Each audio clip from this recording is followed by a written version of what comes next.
Hindi papayagan ng Senadong arestuhin ang sinumang miyembro niya sa loob ng Senado.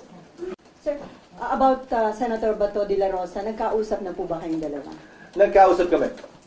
Humihingi siya ng anong favor or tulong ang hinihingi niya sa Ang kinuwento ko sa kanya at sinabi ko sa kanya, ang siyang sasabihin ko rin ngayon. Meron kaming summary ng mga kaganapan dito sa Senado noong mga nagdaang panahon na may mga akusadong senador o senador na inakusa ng iba't ibang krimen.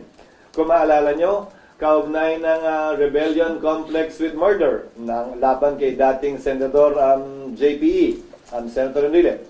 Yung kaso laban kay Senators Enrile, Revilla at Estrada. Yung kaso laban kay Senator Lacson. Yung kaso laban kay Senator De Lima. Yung kaso laban kay Senator Trillanes.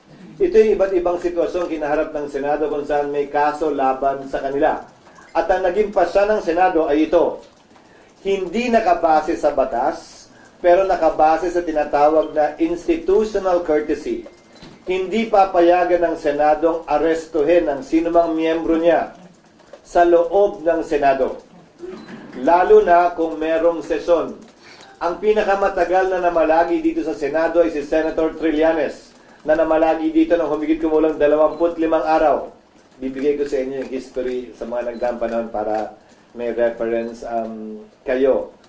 Dagdag pa dito, sa lahat ng kasong yon, maliban na lamang kung winidraw o inatras yung warrant, ay sumuko din sa mga otoridad, yung mga miyembro ng Senado, matapos nilang makuha o hindi makuha, at klarong hindi na makukuha, yung kanilang legal remedies na sinusubukan kunin.